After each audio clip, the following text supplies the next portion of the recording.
ये है north Korea और ये है उनका ग्रेट तानाशाह leader Kim Jong Un.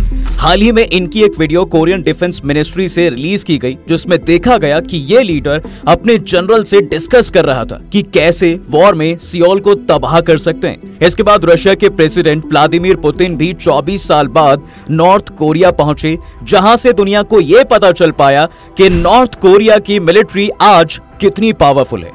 Nuclear weapon से लेकर एडवांस सबमरीन्स, मिलिट्री इक्विपमेंट्स और लेटेस्ट टेक्नोलॉजी के साथ आज ये देश इतना आगे निकल चुका है कि यहाँ का सन की तानाशाह किसी से भी भिड़ सकता है। अब एक तरफ तो जहां इसके हाथ में रशिया का डिफेंस पैक्ट है, वहीं दूसरी तरफ इसका सबसे सगा चाइना है।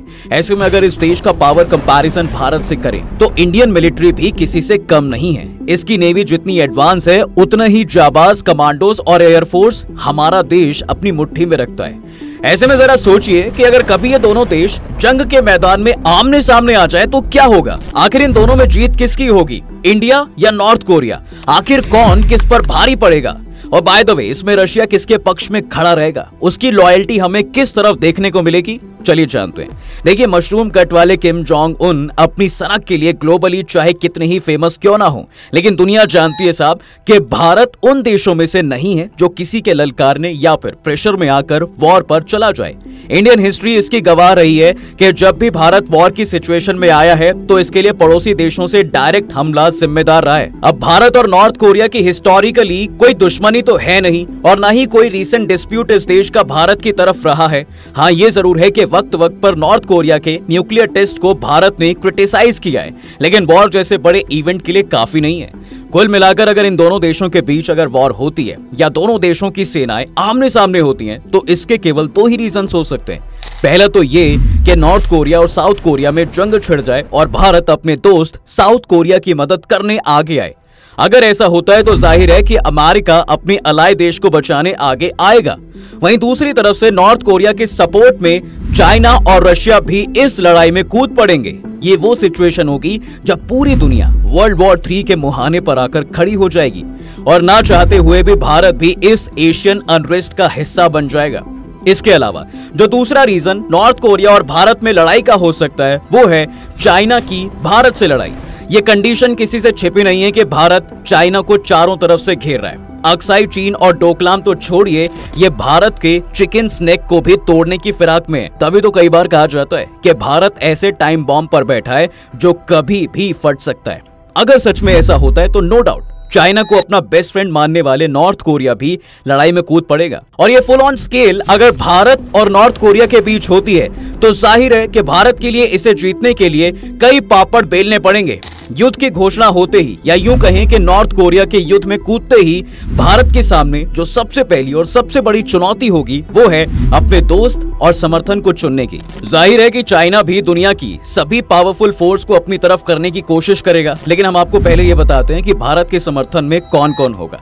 देखिए, इसमें सबसे पहले और बड़ा नाम जो आता है वो है अमेरिका। अमेरिका इंडिया के सबसे अच्छे दोस्तों में से एक है, जिसकी वजह बिलेटरल ट्रेड के साथ कई दूसरी चीजें।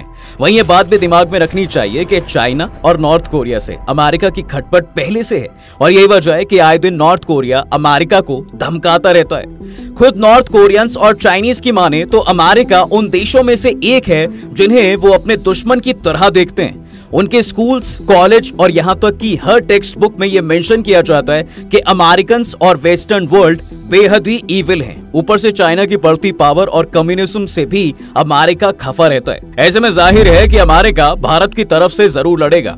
मगर जानते हैं सबसे ज्यादा रोमांच किस देश के समर्थन को लेकर होगा? ऑफ कोर्स रशिया को लेकर। दरअसल रशिया उन देशों में से एक है जिससे भारत की दोस्ती सदियों पुरानी है। भारत की हर वॉर में इसने हमारे देश का ही साथ दिया है। 1962 वॉर में जब चाइना भारत को निशाना बना रहा था, तब भी एक कम्युनिस्ट देश का साथ छोड़ते हुए रशिया ने भारत का साथ दिया। लेकिन आज सिचुएशन बदल गई है, या यूं कहें कि आज इन सभी देशों की जियोपॉलिटिक्स कुछ यूं 360 डिग्री हुई है कि रशिया के स्टैंड को प्रेडिक्ट करना बेहद मुश्किल है। अब ऐसा हम इसलिए कह रहे हैं क्योंकि हजारों इकोनॉमिक सैंक्शंस के बीच नॉर्थ कोरिया और चाइना उन देशों में से एक है जो रशिया से हैवी एक्सपोर्ट कर रहे हैं। आलम तो यह है कि रशिया का 60 to 70% ट्रेड आज चाइना से हो रहा है। इसके अलावा नॉर्थ कोरिया के साथ रशिया एक डिफेंस पैक्ट साइन कर चुका है। इसी के तहत यूक्रेन रशिया वॉर में कोरिया अपने सैनिक भी भेज रहा है। जाहिर है कि ऐसे में अगर नॉर्थ कोरिया वॉर में होगा तो रशिया को भी उसका साथ देना होगा। इसलिए भारत रशिया से 100% ये उम्मीद नहीं लगा सकता कि वो भारत की तरफ खड़े रहे, वो भी तब जब भारत ने खुद रशिया यूक्रेन की जंग में चुप्पी साध ली हो। खैर, हो तो ये भी सकता है कि डिप्लोमेटिक रिलेशंस निभाते हुए रशिया दोनों पक्षों की मदद करे, लेकिन ये हालातों पर भी डिपेंड करता है कि रशिया किसके सपोर्ट में होगा। अब बात करें दूसरे समर्थकों की, तो जो देश हमारे भारत का साथ देने के लिए आगे रहा है वो आगे भी हमारा साथ देगा, वो है इजराइल। इतिहास गवाह है साहब के कारगिल के युद्ध में जब दुनिया तमाशा देख रही थी तब अमेरिका के भी विपक्ष जाकर भारत की मदद इजराइल ने की थी। इसके अलावा फ्रांस से भी भारत के रिश्ते काफी अच्छे रहे। आलम तो यह है कि दोनों देश जितना इंडिया को पसंद करते हैं उतना ही ये नॉर्थ कोरिया को खटकते हैं, इसलिए भारत का साथ देने में ये ज्यादा देर नहीं लगाएंगे। वैसे यहाँ गौर करने वाली बात यह है कि अगर नॉर्थ कोरिया और भारत आमने सामने आते हैं तो नॉर्थ कोरिया के आसपास के देश भी भारत का साथ देंगे, जिसमें सबसे पहला नाम तो खुद जापान का आता है, जिसे नॉर्थ कोरिया की आड़ी टेढ़ी करतूतों से सबसे ज्यादा खतरा है। इसलिए एशिया में दबदबा कायम रखने के लिए जापान भारत का ही साथ देगा। अब जापान भी जानता है कि अगर नॉर्थ कोरिया को यहाँ पर नहीं रोका तो अगला निशाना वही होगा, क्योंकि कई बार नॉर्थ कोरिया ने कुछ ऐसी मिसाइलों के परीक्षण किए जो बिना किसी परमिशन के जापान के ऊपर से उड़ा दिए गए, जिससे जापान का नॉर्थ कोरिया से उखड़ना लाजमी था। वहीं जंग के दौरान भारत के पास नॉर्थ कोरिया के दुश्मन नंबर 1 साउथ कोरिया का भी समर्थन रहेगा। दरअसल बंटवारे के वक्त से ही साउथ कोरिया के अमेरिका से अच्छे संबंध रहे हैं, जिसका नतीजा ये रहा है कि आज भी 28,000 अमेरिकी जवान साउथ कोरिया में तैनात हैं, जो जंग के वक्त नॉर्थ कोरिया के खिलाफ और भारत के मददगार साबित होंगे। इसके अलावा रिसेंटली भी देखें तो नॉर्थ कोरिया ने साउथ कोरिया पर कूड़े से भरे गुब्बारे भेजे थे। इसे लेकर नॉर्थ कोरिया को हालांकि क्रिटिसाइज भी किया गया था, लेकिन नॉर्थ कोरिया की तरफ से तो ऐसा लगता है कि जैसे ये सन की तानाशाह देश को लड़ाई में झोंकना चाहता है और वो जानबूझकर साउथ कोरिया को उकसा रहा है। ऐसी स्थिति में अगर नॉर्थ कोरिया लड़ाई में उतरा भी तो इसे काउंटर करने के लिए सबसे पहले साउथ कोरिया हमारी मदद के लिए आगे आएगा। खैर, भारत के अलावा अगर बात नॉर्थ कोरिया और चाइना की टीम की करें तो यहाँ पर एक चीज तो साफ है कि उन्हें पाकिस्तान का भी साथ मिल सकता है, जो बिना सोचे भारत के खिलाफ युद्ध में कूद पड़ेगा। वहीं अगर इजराइल और अमेरिका भारत का साथ देंगे तो ईरान स्वाभाविक रूप से नॉर्थ कोरिया का साथ देगा। और आप ये तो बात जानते हैं कि ईरान के संबंध जितने खराब अमेरिका से हैं उतने ही अच्छे नॉर्थ कोरिया से हैं। वैसे खबरें ये भी बताती हैं कि ईरान और नॉर्थ कोरिया समय समय पर दुनिया से छिपाकर हथियारों की डील भी करते हैं। वैसे यहाँ पर आपने एक बात नोटिस की कि अगर इन दो न्यूक्लियर पावर्स की जंग होती है तो साउथ ईस्ट एशिया से लेकर मिडिल ईस्ट और पैसिफिक तक के सभी देश जंग में शामिल हो जाएंगे। यानी कि अगर ऐसी कोई जंग होगी तो वो तीसरे महायुद्ध से कम नहीं होने वाली।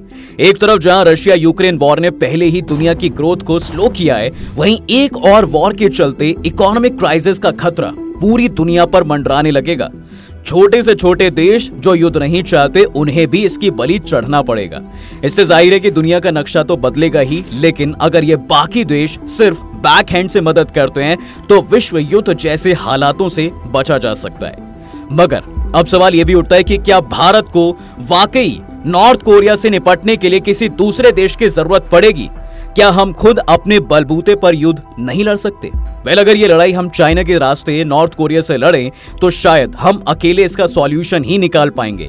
लेकिन अगर नॉर्थ कोरिया से हमारा डायरेक्ट क्लैश हुआ तो एक बार को नॉर्थ कोरिया से हम ये जंग जीत सकते हैं। अब वो कैसे होगा, ये जानने के लिए हमें दोनों देशों की ताकतों के बारे में जानना जरूरी है। तो सबसे पहले बात डिफेंस बजट की करते हैं, जिसमें भारत नॉर्थ कोरिया के मुकाबले कई गुना मजबूत है। दरअसल भारत का मिलिट्री बजट 6.21 लाख करोड़ रुपए का है, जबकि नॉर्थ कोरिया का डिफेंस बजट केवल 1.2 लाख करोड़ का है। वहीं एयरफोर्स के कॉम्बैट एयरक्राफ्ट की बात करें तो हिंदुस्तान के पास फ्रांस, अमेरिका और इजराइल से आए ताकतवर जेट विमान हैं, जिनकी संख्या करीब 2000 के आसपास है, जबकि दुश्मन देश के पास सिर्फ 600 से 700 एयरक्राफ्ट ही हैं।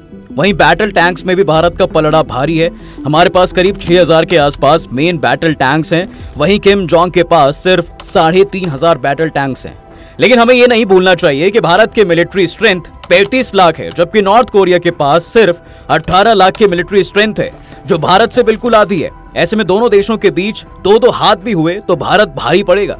लेकिन भारत के लिए जो चिंताजनक बात है वो है नॉर्थ कोरिया की ICBM यानी इंटरकॉन्टिनेंटल बैलिस्टिक मिसाइल, जिसमें सबसे बड़ा हथियार है हवसॉन्ग 15, जिसे दुनिया की सबसे बड़ी रोड मोबाइल मिसाइल माना जाता है। और इसकी खास बात यह है कि यह 13,000 किलोमीटर तक हमले करने की ताकत रखती है। इसके अलावा समुद्री ताकतों में तो 80 सबमरीन्स के साथ नॉर्थ कोरिया का पलड़ा भारत के मुकाबले भारी नजर आता है, क्योंकि भारत के पास अभी केवल 18 सबमरीन्स ही हैं। वहीं नॉर्थ कोरिया के पास 5,000 रॉकेट लॉन्चर्स भी हैं, जो सिर्फ 290 रॉकेट लॉन्चर्स वाले भारत के माथे पर शिकन ला सकते हैं। लेकिन अगर सबमरीन्स के बल पर नॉर्थ कोरिया आंख दिखाना चाहेगा तो उसे यह नहीं भूलना चाहिए कि भारत के पास 2 एयरक्राफ्ट कैरियर्स भी हैं।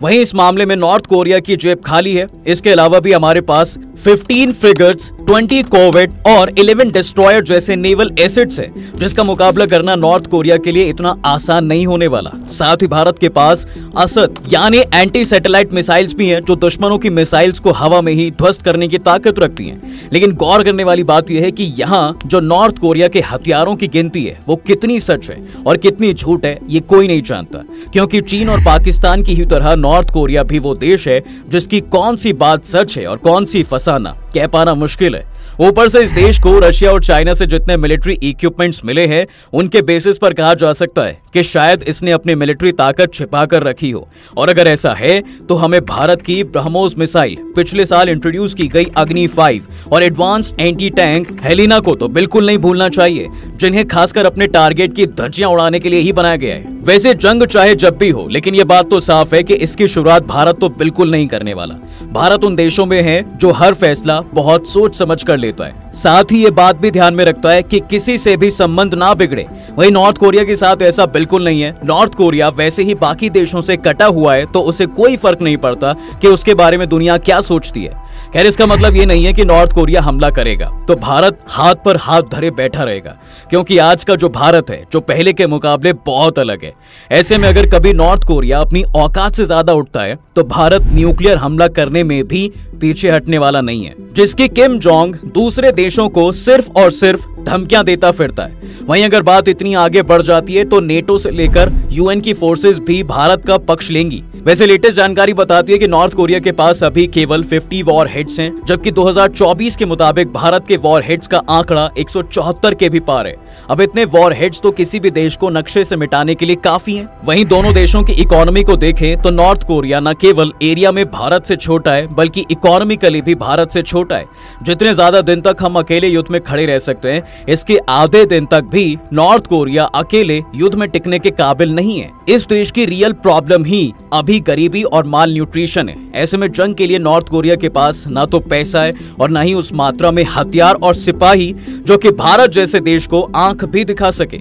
वहीं अगर बाकी देश इसकी मदद के लिए आगे भी आते हैं तो उन पर यूएन की तरफ से भी काफी दबाव रहेगा।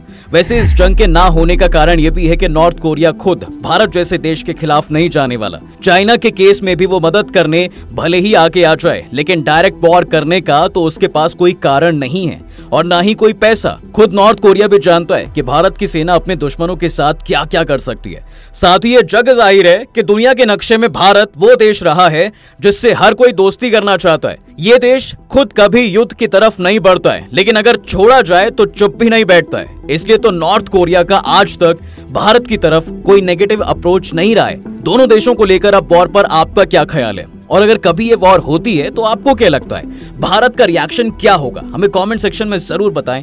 अगर ये वीडियो पसंद आए तो इसे अपने दोस्तों के साथ शेयर कर दें और वीडियो को लाइक करना ना भूलें। और अगर आपने हमारे चैनल को अभी तक सब्सक्राइब नहीं किया है तो वो भी कर दें। साथ ही बेल आइकॉन प्रेस करना बिल्कुल ना भूलें ताकि हमारी वीडियो आप तक जल्द से जल्द पहुंच सके।